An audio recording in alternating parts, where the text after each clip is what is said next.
En fait, l'écriture des textes, c'est un jeu de rôle. C'est comme le cinéma, en fait. C'est un jeu de rôle. Ça veut dire, on incarne un personnage pour transmettre les émotions, les attitudes, le contexte, l'environnement dans lequel vit le personnage qu'on incarne. Le temps du film, le temps de la série.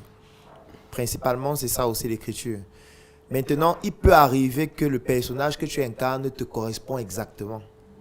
C'est ça qui fait parfois la particularité des meilleurs acteurs.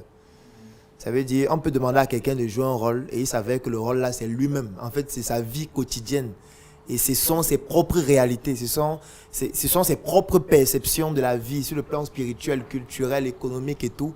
Et finalement, il n'a pas besoin de faire trop d'efforts par rapport à quelqu'un d'autre qui doit simuler le personnage. Mais en réalité, dans les deux cas de figure, c'est toujours un rôle qu'on joue. Sauf qu'il y a des cas de figure où il y a une corrélation directe entre le rôle et toi-même. Et un autre cas de figure où tu dois te mettre à la place de l'autre pour pouvoir retransmettre ce qu'on veut. Donc, quand tu écris un texte, tu ne dis pas ce qui te plaît. Sauf si le rôle que tu incarnes correspond à qui tu es ou à ce que tu veux devenir. Et là, tu es en train de dire ce en quoi tu crois directement et puis ça devient tout naturel. Donc, pour dire quoi, c'est pour ça que j'aime souvent dire, moi, je ne suis pas le Messie. Je n'ai pas besoin que quelqu'un me suive. Je n'en ai pas besoin, de toutes les façons. Donc, je n'ai pas besoin que quelqu'un croie en ce qu'il dit, qu'il dise que c'est pertinent. Moi, ça ne me sert à rien. Par contre, si tu dois écrire un texte sur ma page, il faut que ça corresponde à mon idéologie, à ma ligne de conduite. Et surtout, ce soit un peu comme une sorte de... Comment je veux dire ça? Quand tu es sur une page, tu es dans un univers où il y a une certaine catégorie de personnes qui ne sont pas venus là au hasard. Ça veut dire, s'ils se sont abonnés, moi je ne sponsorise pas pour que les gens cliquent j'aime sur ma page. Moi je n'ai jamais fait ça. Parce que j'estime que ça ne sert à rien. Donc quand tu vois quelqu'un s'abonner sur ma page, ça veut dire qu'il a vu un contenu. Il a trouvé que c'est intéressant. Et lui-même il a cherché comment on fait pour s'abonner. Donc ce n'est pas la même chose. Par rapport à quelqu'un qui va faire une campagne pour que les gens mettent j'aime et s'abonnent. Donc ce qui fait que quelqu'un qui s'est abonné sur la page ou qui a cliqué j'aime sur la page, c'est quelqu'un qui a vu un contenu qui avait une certaine pertinence et il se dit peut-être il y en aura d'autres et je ne veux pas louper ça. Donc ça veut dire que c'est déjà une certaine catégorie de personnes qui sont là. Et ils sont donc suffisamment sensibles pour se rendre compte que ce n'est pas le même type de contenu. Donc ça se ressent très facilement. Ça veut dire la manière dont l'image est postée, ils peuvent savoir que ce n'est pas le même type de contenu. La manière dont le texte est écrit, ils peuvent savoir que bon là on est en train de perdre en qualité même. Et du coup, ils peuvent se désabonner ou se déconnecter ou ne pas interagir parce qu'ils se rendent compte que l'univers qu'ils souhaitaient avoir et par lequel ils ont été appâtés par une vidéo, par un texte, n'est pas en train de se perpétuer. C'est pour ça que parfois je vais interpeller Sorel, je vais interpeller Daryl, machin, pour dire que le texte, il faut revoir ça, il faut. Parce que je sais ce que les gens veulent. Et quand il n'y a pas ça, ça ne fonctionne pas en fait. Donc ça c'est la première chose qu'il faut savoir. Ça veut dire que tout le monde n'est pas obligé d'avoir les mêmes positions religieuses que moi. Je n'en ai pas besoin. Tout le monde n'est pas obligé d'avoir la même pensée économique que moi. Chacun a son libre arbitre comme il disait. Tout le monde peut penser comme il pense. Et tu peux donc transmettre ta pensée sur ta page. Ça veut dire que tu crées ta page qui s'appelle Daryl Kande, qui s'appelle Chrysostome Kodjo, qui s'appelle Laetitia, qui s'appelle Digital Lab, sur laquelle tu as ta pensée. Donc sur ta page, tu mets ta pensée que tu aimes, que tu défends. Les gens vont venir s'abonner pour suivre ta pensée. Et si quelqu'un d'autre doit venir sur ta page, publier des contenus, la personne doit apprendre ta pensée pour publier ta pensée sur ta page. Donc tu ne vas pas venir sur ma page publier ta pensée qui ne correspond pas à ce qu'il y a sur la page. Par contre, si ta pensée correspond à ce qu'on fait, c'est parfait. Là, qu'importe le thème que tu vas utiliser, ce sera toujours une thématique pertinente pour cette communauté. Tu ne vas pas aller, c'est par exemple la raison pour laquelle on a eu le désagrément dernièrement, je pense que c'était Saint-Jérôme. Oui, à Saint-Jérôme, parce que j'étais à Saint-Jérôme avec les membres de Startup Academy, je devais donner une conférence. Saint-Jérôme, c'est un établissement qui est catholique. Donc moi, j'arrive à Saint-Jérôme, je me mets dans le personnage de quelqu'un qui est à Saint-Jérôme et qui ne doit pas parler de la religion ou qui doit faire ce qui correspond à leur religion. C'est pour ça que je me rappelle ce jour à la conférence, on s'est levé, on faisait la prière. Moi, j'ai fait le signe de croix, je priais avec eux.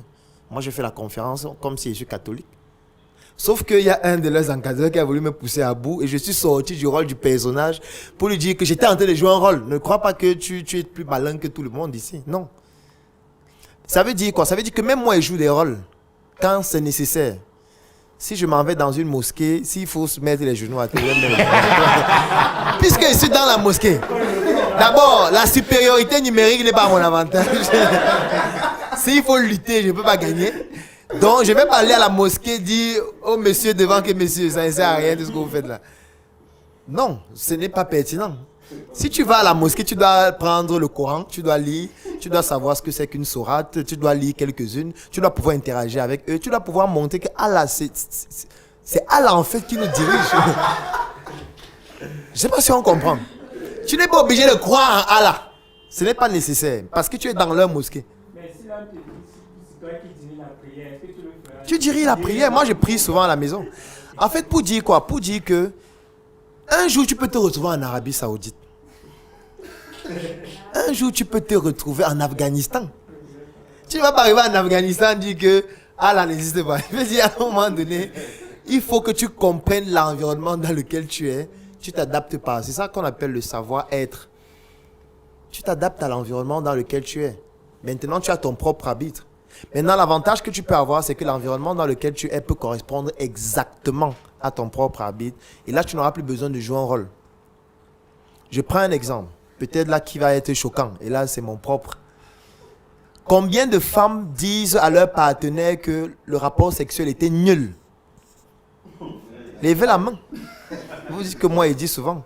C'est une minorité. Puisque la plupart ne disent pas. La plupart simulent. La plupart disent que c'était bien alors que c'est le contraire. C'est un problème. En réalité, si on regarde le fond, c'est un problème. Mais si on regarde la forme, ce n'est pas forcément mauvais. Parce que la forme, c'est de se dire, il va penser quoi si je dis ça? Mieux, je m'en vais essayer ailleurs pour avoir ma satisfaction complète. Mais avec lui, je vais essayer d'utiliser certaines astuces pour que ça se passe bien, mais je ne parle pas. C'est le savoir-être. Ça veut dire que tu es en train de t'adapter à lui. Tu es en train de faire ce qui va faire en sorte qu'il se sente bien, qu'il ne se sente pas frustré. C'est de ça qu'il s'agit. Tu es en train de jouer un rôle. Pourquoi quand tu es sur ma page, tu veux dire ce que toi tu penses? C'est en fait la même chose en fait. Donc, ce qui se passe donc, c'est quoi? C'est qu'effectivement, dans la communauté Startup Academy, il y a des gens qui, notre idéologie correspond exactement à qui ils sont. Moi, je prends un exemple. On a un membre dans le groupe, il m'écrit peut-être tous les jours pour dire qu'on doit intervenir au Mali. Je pense que ceux qui sont dans le business group, vous voyez, il y a un membre du groupe qui écrit régulièrement pour dire qu'on doit faire une action au Mali, on doit soutenir le Mali. Le Mali est en train de mener la révolution qui va permettre à l'Afrique de se développer. Il faut qu'on soit en côté, soit on descende au Mali, soit on tout machin et tout. Lui, il est à l'extrême. Il n'est plus avec nous quand on fait seulement la réunion là. Donc lui, il croit tellement à l'idéologie qu'il faut un quartier de l'Afrique en difficulté. Il faut tout faire, il faut cotiser, on doit se battre. S'il faut prendre les armes, on va prendre les armes. Tu vois, lui, s'il faut qu'il écrive un texte, ça, il veut dire, en fait, il ne va dire que ce qu'il pense. Il ne va pas inventer quelque chose. Il va écrire ce qu'il pense qui correspond exactement à ce qu'on fait. Et à l'extrême même. Tu vois. Par contre, quelqu'un d'autre qui vient d'arriver dans la communauté, qui ne comprend pas ce qu'on fait, il a besoin d'écouter.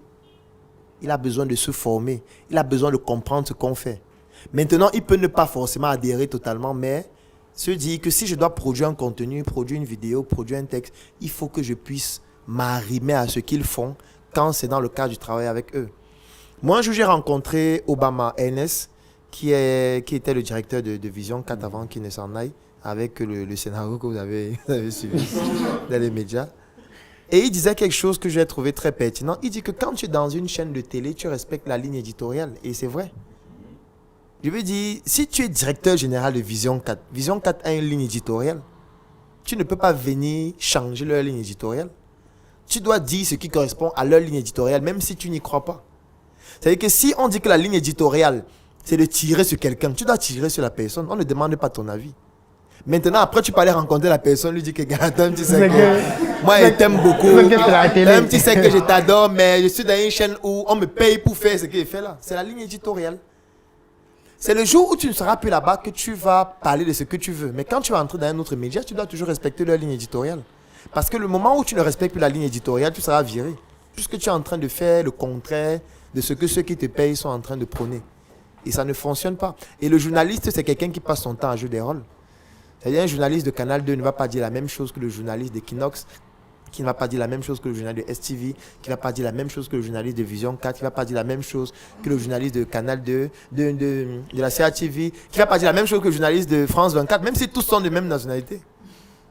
Tu vois que le journaliste camerounais qui est à France 24 ne dit pas la même chose que le journaliste camerounais qui est en mutation, ou le journaliste camerounais qui est à la CATV. Alors que tous sont en train de voir la même actualité, mais ils n'interprètent pas de la même façon. Tu vois, vous allez voir le match au stade Olembe. Il y a certains qui vont dire waouh, le Cameroun a très bien joué, on a gagné. D'autres vont dire non, ce n'était pas un bon gardien qui était au goal. Le Cameroun a triché. On a vu le même match, mais en fonction du média dans lequel on travaille, on ne dit pas la même chose. Un autre va faire tout un article sur les gens qui sont morts. Il va parler du match. Il va dire match Cameroun-Olembe. Cameroun, machin. Comment au stade Olembe, 2 points. 11 morts. Ce n'est pas la même chose. Lui n'est pas en train de parler du match. Il est en train de parler des morts qu'il y a eu pendant le match. Et à la fin, il peut conclure en disant qu'on doit suspendre le Cameroun définitivement de l'organisation des compétitions internationales. Ça peut être ça sa conclusion, non? Il chute là. Et il interpelle la CAF, il interpelle la FIFA. Il dit qu'on ne peut pas continuer comme ça, on ne peut pas venir jouer au foot. Les gens meurent. Et dans son texte, il ne parle même pas du score du match. Il dit que ce n'est même pas important de parler du score. Les gens meurent, vous parlez du score, vous êtes là, vous amusez. Alors que quelqu'un de la CATV va dire victoire du Cameroun.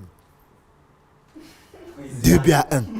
Le président Paul Biya est satisfait de cette performance et a décidé de donner toutes les primes aux Camerounais. On montre la photo, comment les gars ont eu leurs primes, machin et tout. On a vu le même match, mais on ne dit pas la même chose. Parce qu'on n'est pas dans le même média et chaque média a sa ligne éditoriale. Et quand tu es dans la ligne éditoriale des médias, tu dis ce que la ligne veut, pas ce que toi, ce qui te plaît. Si tu veux dire ce qui te plaît, tu crées ton média Laetitia TV. Dans Laetitia TV, tu dis ce qui te plaît. Et quand tu recrutes quelqu'un, tu lui expliques ce qui te plaît. Et il va dire ce qui te plaît. Si à un moment donné, il n'est plus content de dire ce qui te plaît, il part créer son média Franck TV. Et là-bas, il dit ce qui lui plaît.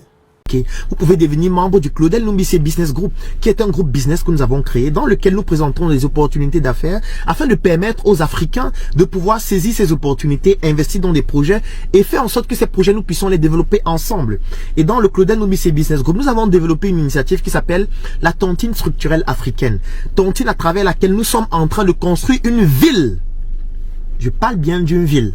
Je ne parle pas d'un immeuble ou d'une maison. Parce que nous voulons aussi avoir des projets ambitieux, des projets de grande envergure. Et pour le faire, Claudel ne peut pas le faire seul. Nous devons nous mettre ensemble. C'est pour ça que nous avons créé la tontine structurelle africaine. Vous aussi, vous pouvez devenir membre de cette tontine. En fait, vous pouvez contribuer à nos projets ou aux projets d'autres Africains qui font exactement les choses comme nous sommes en train de le faire, ou même encore mieux. Parce que c'est comme ça que nous allons contribuer à donner une nouvelle image de l'Afrique et surtout à montrer que l'Afrique a des modèles viables sur lesquels on peut s'appuyer et sur lesquels nos enfants peuvent s'appuyer pour s'en inspirer, pour faire mieux. Si vous souhaitez rejoindre nos communautés, si vous souhaitez rejoindre nos projets, ou alors si vous souhaitez contribuer à ce que nous faisons, je vous recommande de nous contacter, ou d'écrire en inbox, ou en commentaire. Je souhaite vous rejoindre, Claudel. Je souhaite rejoindre la Startup Academy. Je souhaite rejoindre le Claudel Numbissi Business Group. Je souhaite rejoindre la tontine structurelle africaine. Je souhaite investir dans vos projets. Je souhaite participer. Je souhaite partager mon savoir-faire, mes connaissances. Je suis au Canada, je suis en Chine, je suis en Turquie, je suis en France, je suis aux États-Unis. J'ai des connaissances, j'ai des savoir-faire. Je peux apporter ça pour que vos projets soient plus professionnels, plus compétitifs à l'échelle internationale. Oui, ça aussi nous en avons besoin. Et si vous voulez contribuer à ça, écrivez en commentaire, écrivez en inbox. Nous allons vous contacter et nous allons entrer en contact afin de travailler dessus. On a le droit de se tromper, on a le droit d'échouer.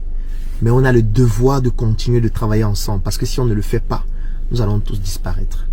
Merci beaucoup. Et si vous souhaitez rejoindre nos communautés, écrivez en commentaire. Je souhaite rejoindre la Startup Academy. Je souhaite rejoindre le Claudel Numbissi Business Group. Ou alors je souhaite rejoindre les deux parce que c'est possible. Écrivez en inbox, contactez-nous. Et nous allons commencer à faire des choses ensemble. Pour que la prochaine fois, ce ne soit pas une ville que nous ayons l'envie de construire. Mais un pays. Ou alors restructurer tout un continent. On reste ensemble.